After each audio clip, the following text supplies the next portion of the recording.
So we're sitting down today with Supervisor Rich Vitiello, and so what brings you to Pinal County? So it was about, 20 years ago. I woke up, it was minus 17 degrees, and I said I had enough of this. And I flew here, bought a house, came home and said, we're moving to Arizona. My wife's from Arizona, so she kind of minded but didn't mind. And you obviously, from your bio, you got interested in the political scene. Yeah, it's a funny story. Kelly Anderson, the first mayor of Maricopa, who was the elected mayor. We used to play softball against each other, and I was flying in and out, and so I really didn't know who Kelly Anderson was. One day we were sitting outside constantly, 10, 11 o'clock at night after softball, and we were just talking about the city, and I was asking him tons of questions. So one day I said to him, Kelly, why do you know everything? He goes, Rich, I'm the mayor. So kind of a funny story. You weren't even aware that he was... Because I was never really here. And then it was about 2010 I started getting involved with the overpass, and Christian Price was the mayor and whatever year. So I just got involved with, volunteer police, softball tournaments, playing softball, and just living the life of living in Maricopa. Loved what I did and loved the city. I loved, it was a clean slate. And then I got involved in running for city council. Did that for 6 years. And then thousands of people saying, you need to run for this, Rich. We need somebody from Maricopa because we needed some from the western part of Pinal County. I thought about it, prayed about it, asked my wife about it, asked my kids about it, and next thing you know, the four of the supervisors said, we'd love to have you run, and just decided to run. District 1 supervisor. Yes. Is Maricopa your largest population base? So population base, it's Maricopa, Hidden Valley, Thunderbird Farms, a little bit of Stanfield, a little bit of Coolidge, a little bit of Santan, Gila River, Ak-Chin. The majority of the district population would be the city of Maricopa and Hidden Valley, Thunderbird Farms. Yes, right. I serve a district. Yes. But I serve the whole entire county. Pinal County obviously is growing. It's, very fast growing. It's one of the fastest growing counties in Arizona. So infrastructure is very important.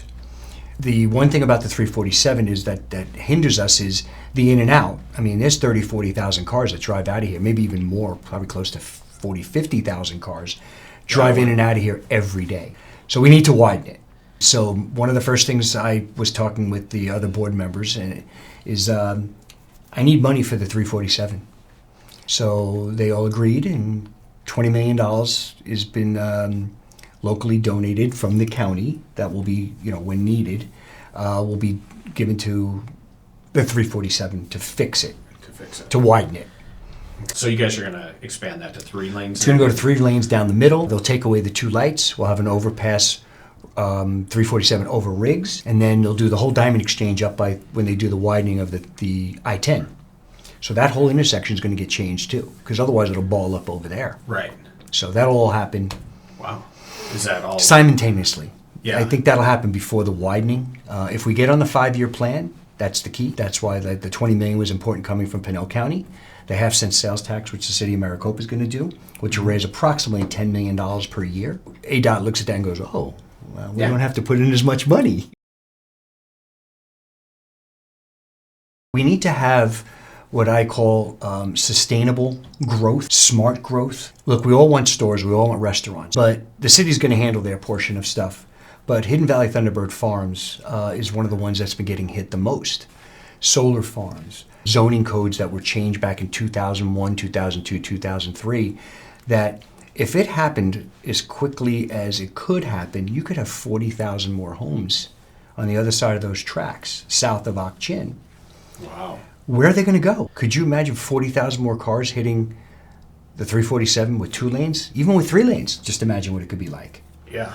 So it's important that the city brings in jobs, and they're working on that. They have the industrial area that they're going to have that will start off with about 2,500 jobs up to about 36,000 jobs. Now, that may take 10 years. Sure. But that's why when I say sustainable growth out in Hidden Valley Thunderbird Farms, that area, it has to be because there's only 2 lanes going out of there. Yeah. So let's assume we had the 3 lanes coming out of it once you cross the bridge. Well, you still get 40,000 people, 50,000 people trying to get over the bridge. Look, the rural lifestyle is their lifestyle.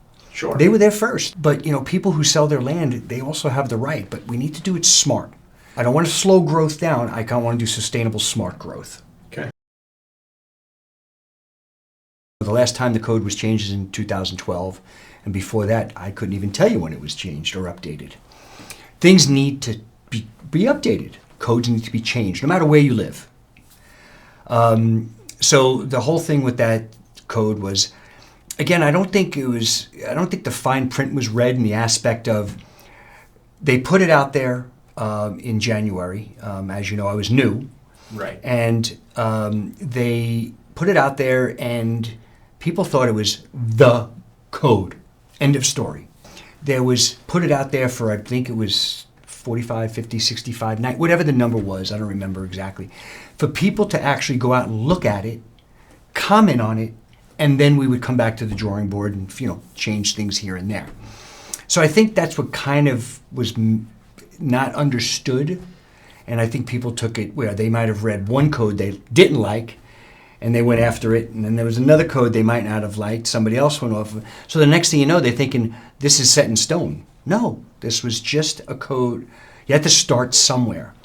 But as you all may know, that we are now doing, focus groups. Yep.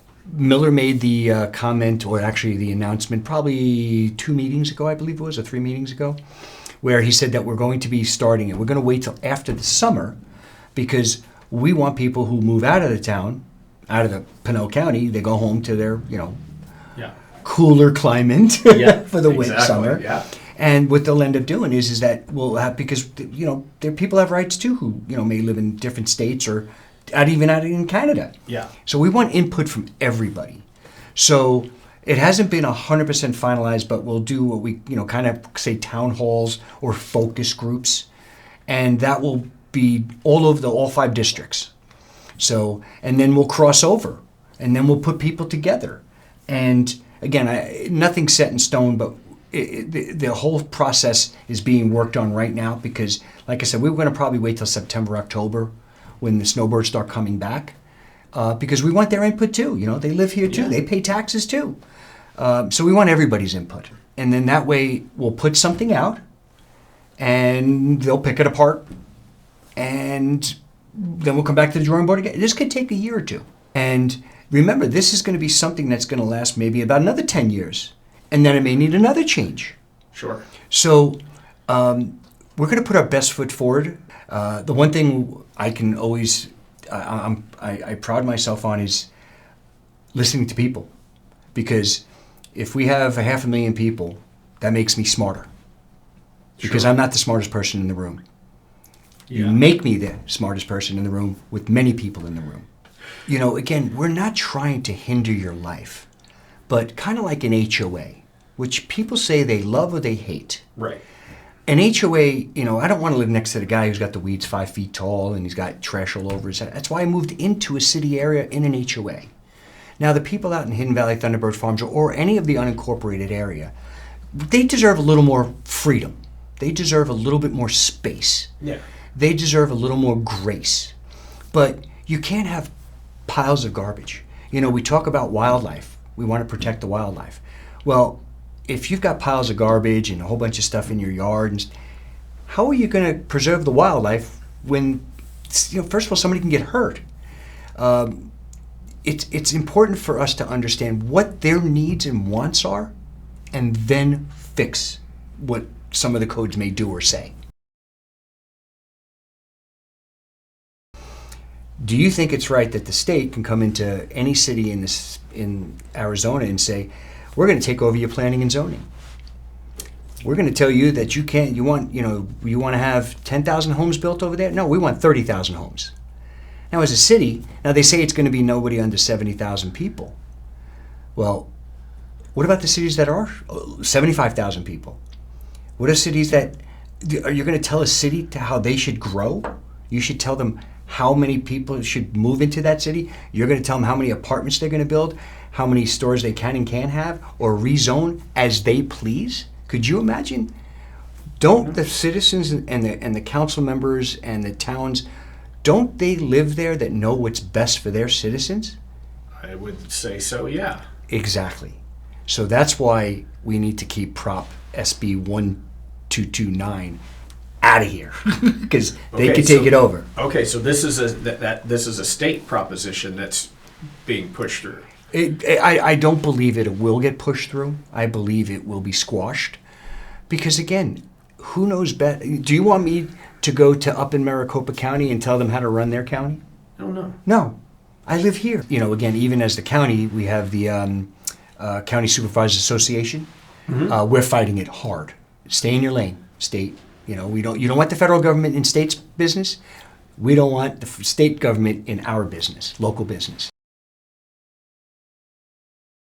And Arizona's done a great job conserving. I mean, I got to shout out to the state of Arizona. When it comes to conserving water, we know how to conserve water. Yeah. Every city, town has done a great job. Both counties have done a great job. All the counties, all 15 counties have done a great job saving water. Yeah. And we'll continue to do that. Even though we don't have a drought, we think every day is a drought, especially when you get, 160 days, 180 days of no rain. Yeah. But we just got to keep fighting for our fair share of water. Okay, because that's, population-wise, some of the other states are bigger than us. And so they feel they should get more water. We'll start conserving it the way we do. Worry about it every day in and day out. Have purple pipes, recycle water, all that kind of stuff is very important. I think most people are, realize they live in a desert and that they, again, when you brush your teeth, if we did all these simple things, brush your teeth with turning the water off. Right. I mean, you think about it. And water your lawn at night, don't water it during the day. Yeah. It's just all these little things that people who move from different states who've never worried about it don't realize. Yeah. And if you start implementing that, and your council members and your board of supervisors and your state, that we talk about these things. Let's talk about the simple things we can do that don't affect you. Most people don't realize that. Water your grass at night. How hard is that? So how do people get involved? What do you think is the best way for Well, people to get involved in county stuff, issues? So we have plenty of boards and commissions that people can be on. And, we need them all the time. Volunteer work is an amazing thing. The people who do, whether it's volunteer for fire departments, police departments, it's super important. And the county-wise, we always can use, county cleanups. Our churches do it, local veterans. Everybody can pitch in. And again, you do a Saturday walk, and even if it's just a 1 mile walk to clean up the sides of the roads. Now people say, well, that's the state's job. Well, there's not enough money to go around. Right. Even the Pinal County, I've asked, can we use inmates? Let's pay them. Give them a few bucks. People say, why should we pay them? Well, again, we got to remember these people need to come out of jail and have some worth. They need to have some, to feel like they're going to be put. You want to put people who come out of jail back into the population to make sure they don't go back into jail. Yes. So again, maybe they're into construction work. Maybe they didn't know they were into construction work. Yeah. Maybe they don't mind mowing lawns. Maybe they don't mind doing sheetrock. Maybe they don't mind doing electrical work. Throwing them out into the street is not an answer. No. It's not a solution. And I have a heart, and so do the other people. So do the other, I keep saying council, excuse me, board members, the supervisors. They feel the same way. We all have hearts. We're not, as I said earlier, people make us smarter by having the open door, by talking to each other. I need to know what the young kids need. I need to know what seniors need. Sure. I don't know everything. I'm a middle-aged man at 60, I guess, right? Is that the new middle age, Yeah, that's what they keep saying. I don't know. So I'm close. I'm not there yet, but I'm getting closer. But again, I need to know what seniors. I mean, I have seniors sitting in over here right now in my conference room. Yeah. They do crafts. They make cards. They're the card gurus. It's great because I'll go in every Tuesday and I'll just speak with them to hear what's going on. Sure. Go to the senior center and speak with the people at the senior center. Go to the gym and talk with younger kids. Again, we need to, as supervisors, we're people too. We make mistakes. Sure. But our hearts and heads are in the right place. But we do make mistakes. And just like everybody else, God forgives us for the sins that we create. The mistakes we make, He forgives us for those. And we try to do good. And when I mean try, I said we really do try to do everything excellent. And we won't get it all right. Because remember, if I tried to live by the 100% rule, Oh. I'd be kidding myself. Yeah. But my bar is 80-20. 80% of the people, and I've always been this way, even when I ran for city council back 6 years ago, I live by the 80-20 rule. I try to please 80% of the people. I try to get it right 80% of the time. The 20%ers, you generally are never going to, Sure. to be able to work with them. But I will listen to them. Because again, they may have good ideas too. So that's how I live my life. I live my home life. My wife wants 100% out of me. But if I give her 80, I believe my wife will be okay with me. My kids want 100% out of me. Sure. My grandchildren want 100% out of me. Oh, yeah. But that's how I live my life. So, and I think it's a good way to live it. And again, some people say that, we're politicians. No, we're not.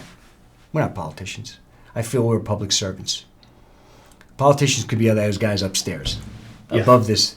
But city and county, it's all about the people. It's about fixing the potholes. It's about fixing the roads. It's about making sure their quality of life is as good as it can possibly be. That doesn't mean we're going to pay for everything. Right. But again, we need to fix the problems that we have when it comes to infrastructure and roads and stuff like that.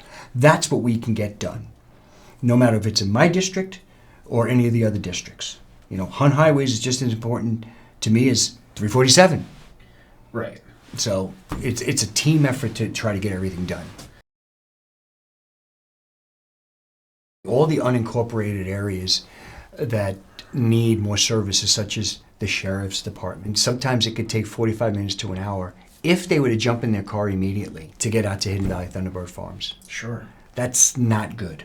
That's not, the crime has been committed and gone. Right.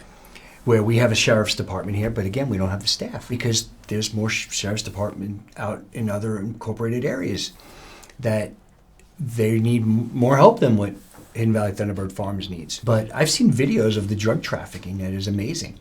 I can't believe how much comes up 347. And I'm sure it's slowed down. Yeah, from the south. And people out there showed me videos of backpacks, cars flashing in the middle of the night. What are cars flashing their headlights, not sitting in a corner waiting for something to come walking up or drive up or whatever the case may be. Sure. And so that's really going to help is when Santan incorporates, because again, they have a huge population and the county's got to take care of that area. But just think of all the money that's only going to that area that's incorporated, and if the cities get, if it becomes a city, they'll help with fixing roads, just like the way City of Maricopa's done it. Sure. It's a state highway, but again, we need to, as a team, we're able to raise funds. We're able to put funds in. That's what our tax dollars are for. Sure. Is to help cities and towns grow and the county grow.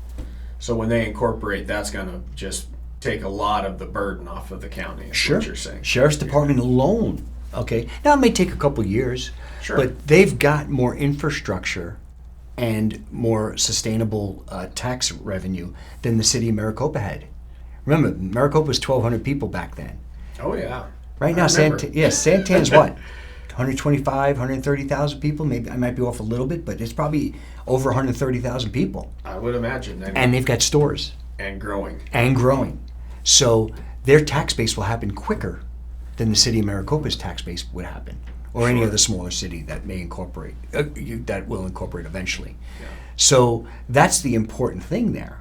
Look at Casa Grande. There's 65,000 people, but they're 120 plus years old. So that's why they have sustainable growth and sustainable tax income, because they've got, Frito-Lay, Lucid, whatever, all the other big stores that they have there. Where Maricopa had none of that. Yeah. So that's why Santan will actually grow quicker and Sure. get things happening quicker, like a fire department, like a police department. So the county will have to stay on top of that for a couple of years. And I think the Maricopa was about 3 years. They were still doing an IGA, intergovernment, with Pinal County, because they used to patrol this area. Yeah. And then the city finally took over and took it themselves. But fire and police alone take average 50% of everybody's city budget. Wow. 50%. So that's a huge weight off the county shoulders. Correct. Really come into Correct. And they'll have a fire department that can service them. Right now, they don't have that. No. And God forbid, man, could you imagine waiting 45 minutes for a truck to show up in front of your house, 30, 40 minutes to an hour? It's gone. Yeah. The average house burns down in 30, 40 minutes, Yes. less than that. Yeah.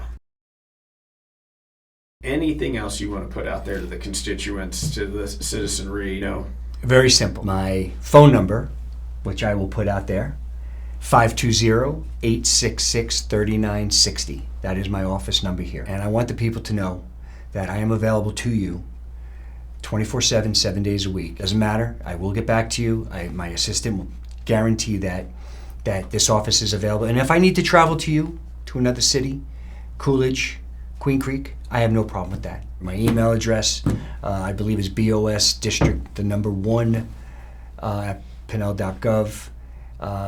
Send us the email. We'll get back to you if we don't answer it within a day.